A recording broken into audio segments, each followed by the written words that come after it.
Just a few hours at midnight, the federal government is expected to shut down. It'll be the first government shutdown since the last time Donald Trump was president. A new poll by NPR, PBS, and Marist shows that if the government does shut down tonight, which we fully expect, Americans would blame Republicans more than Democrats, with 38% of respondents blaming Republicans, 27% blaming Democrats, and 31% blaming both parties. Meanwhile, the president today said from the Oval Office that Democrats are to blame, warned that he would use a shutdown to his political advantage. A lot of good can come down from shutdowns. We can get rid of a lot of things that we didn't want, and they'd be Democrat things. Congresswoman Alexandria Ocasio-Cortez, a Democrat in New York. She's executive board member of the Congressional Progressive Caucus, and she joins me now. Congresswoman, it does look like we are headed towards a shutdown. What do you see as the Democratic strategy and message here for a government funding bill? I mean, Chris, we're here to help people. We are here in the midst of this destruction of the federal government, the federal safety net, $1 trillion eviscerated from people's health care, their Medicare, their Medicaid in this country, with prices that are skyrocketing and life becoming completely untenable for the American people. We are here to try to be a backstop and to be that backstop, which is what the American people have elected us to do. So right now, there's this sort of back and forth about the ACA tax credits. And there's kind of a strange dynamic that I want to get your sense of, right? Because at one level, negotiating over the ACA tax credits is important. I mean, there are people who are going to see their premiums go up 15, 20%, like huge amounts are going to spike. Republicans don't like these extenders. Democrats do. They think it's good for people. But that's fully in the lane of like normal politics. And then at the same time, like the president of the United States assembled 800 military commanders to say, I want you're going to have to go to war against your fellow citizens in American cities. And I think people are having a little bit of a hard time of like, we're going to have a fight on the shutdown about the tax credits, but not about the president wants to declare war on Americans, even though I understand those two are conceptually distinct. Do you see what I'm saying? I see what you're saying, Chris, but, you know, I think that's something for us to really set the record straight here on. This is not a fight over tax credits. This is a fight over your ability to go to a pharmacy and afford your insulin. We're not talking about just 15 or 20% increases in people's premiums. Tomorrow, healthcare companies, and today, healthcare companies are finalizing the premiums that everyday Americans are going to be paying. And we are talking about a doubling of monthly health care premiums, not even including your deductible, in terms of what people are going to be paying next year because of $1 trillion in Medicaid cuts that were put together earlier this year. And I don't know about anybody else, but I do not think that this is just about a tax break or a small tax extender. This is about fighting not just on tax breaks, community health centers, and ensuring that we have a stability of the American healthcare system. And when Republicans use a legislative mechanism to gut the American healthcare system, we have to use a legislative mechanism in order to restore it and to fight for it.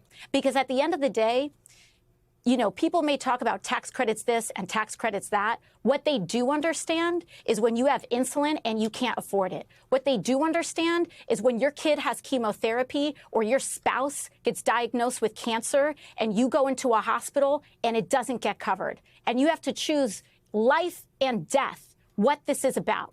Now, that does not mean that we ignore the abhorrent violation of law and norms and what is happening with our U.S. cities. But we have a broad spectrum of ways and places that we can fight, including our governors, our attorney generals, and our state and municipal leaders, as you just saw.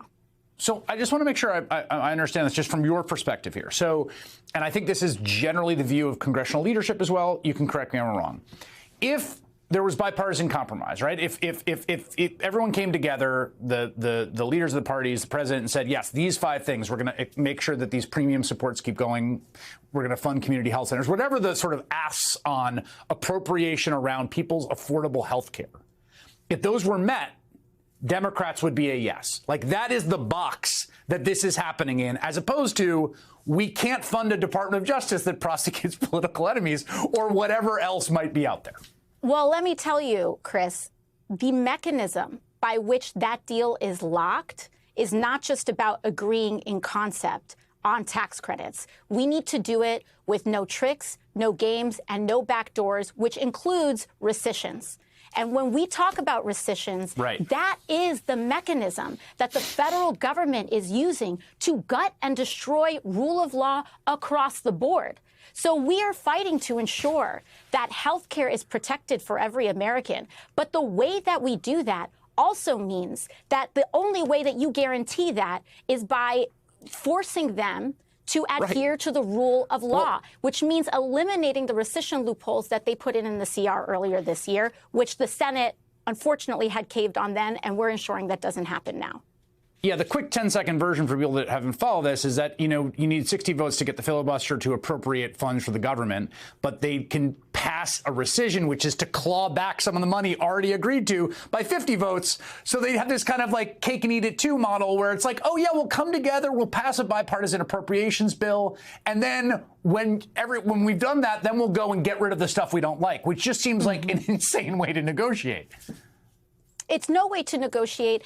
And again, we don't even have to get into the technicalities of this. But what is important to understand is that the way that you honor an agreement and the way that we honor our fight for health care and to define and to also protect everyday Americans' ability to afford their health care, to cover their kids, to defend Medicaid. Those are the same mechanisms that we use to defend our rule of law, to defend the federal workers that we are trying to protect in this shutdown.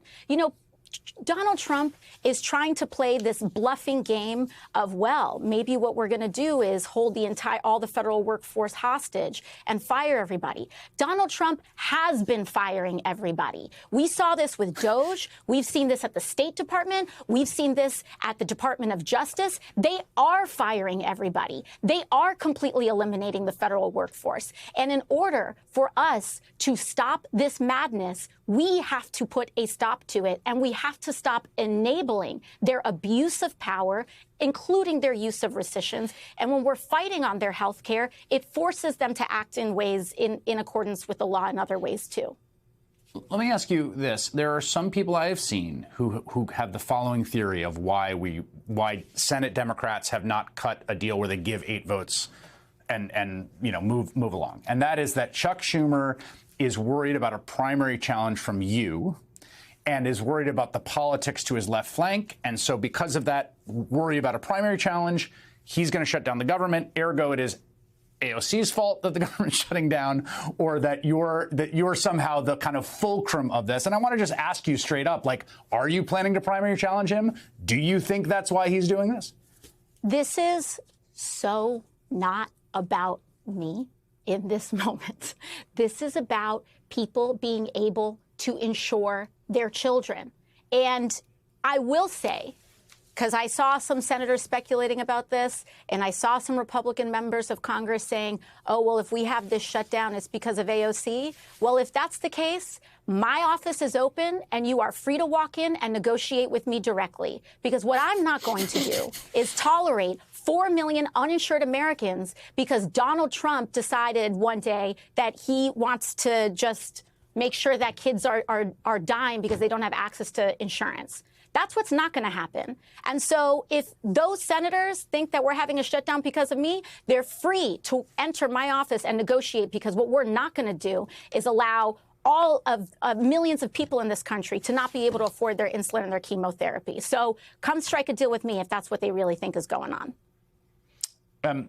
There is, over the last week, it seems a lot of people, and I include myself among them, feel like a sort of rising sense of alarm about the aggressiveness of the sort of authoritarian aspirations of this government, essentially firing a U.S. attorney to replace him with a patsy who will indict a political enemy. The continued threat of using the military on American citizens, the ordering the troops to Portland and then backing up because it was 5-year-old B-roll. I don't know. Do you feel the same way over this last week or two? Does it feel like continuity to you? Are there conversations in your caucus about what this last week has meant? I think there's 2 things that are happening at once, and this is something that's very important for people to understand. One, there absolutely is an unprecedented abuse of power, destruction of norms, erosion of our government and our democracy in order to prop up an authoritarian style of governance. That is happening. However, they are weaker than they look. And it is important that we remember that, because what they rely on is the impression of power, the perception of inevitability, in us giving up in advance to say, oh, what's going to happen if I stand up, et cetera. Nothing's going to happen. They rely on that perception of inevitability and power so that people comply in advance and acquiesce in advance and give up in advance. And at the end of the day, Donald Trump is at record levels of unpopularity in his tenure. The Republican House is at record levels of unpopularity. They are underwater across the board, and they know it. And that is causing them to double down in public, but it is backfiring. That is why, whether it's a shutdown, whether it's all of this, they want us to blink first. And we have too much to save. Protecting people is too important a task for us to give up before anything even starts. So they may want to send people in, but these National Guardsmen do not want to be turned against their fellow Americans. We're seeing this here in Washington, D.C. It is an insult. Donald Trump is insulting the service members of this country by putting them on these silly tasks that they themselves do not want to be enforcing. And so we have to understand that standing up matters, that our voice matters, to not give in to this cynicism, because that is what they rely on in order to perpetuate this idea that they are that they have total immunity from consequence. They will experience the consequences of this, but we have to be the consequence, which is why we have to stand tall right now alongside everyday Americans who want us to be standing up right now as well. Final question for you is about a ruling that came from a federal district judge who's been on the bench for decades and who was appointed by Ronald Reagan. It's in the case of Rumeysa Ozturk and a few other individuals whose alleged that their free speech, First Amendment rights as protected by the Constitution, were violated by ICE grabbing them because of things they said or wrote. And one of the things he gets to is the masking of ICE agents, which is something that we've seen in New York City, here in Chicago, and around. He says, this court has listened carefully to the reason given by Ozturk's captors for masking up. It rejects this testimony as disingenuous, squalid, and dishonorable. ICE goes mass for a single reason: to terrorize Americans into quiescence. This is a federal judge appointed by Reagan. In all our history, we've never tolerated an armed mass secret police. Carrying on in this fashion, ICE brings indelible obloquy to this administration and everyone who works in it. Is it at all bracing to read a Reagan-appointed federal district judge write something like that in finding that Rumeysa Ozturk's and others' rights were violated? Of course. I mean, as you said, for a Reagan-appointed judge to be out and out talking about secret police in the United States of America in the year 2025 tells us everything about what's going on. And we get to these extremes through these small erasures and steps when everyone says makes an exception here or makes an exception there. And then before you know it, you have masked agents roaming the streets of this country that do not feel entitled to identify themselves or do not feel like as though they answer to the American people at all. That is dangerous. And it is not without saying, it does not go without saying that the people that they went after first are some of the most vulnerable activists in the United States, which is to say pro-Palestinian organizers and young people, especially those who are on green cards or on visas. Yeah. And the idea that we would allow our freedom of speech to be violated and create exceptions to that for people who are advocating for the lives of Palestinians, it erodes at the very core of American identity, too, because this is a land of the free, but only as long as we defend it and make it so. And so we have a responsibility to ensure that these individuals are protected, including Mahmoud Khalil, who the Trump administration is currently trying to move to deport. Yes, in fact, trying very, very hard as we speak. Congresswoman Alexandria Ocasio-Cortez, thank you for your time tonight. I appreciate it. Of course. Thank you very much.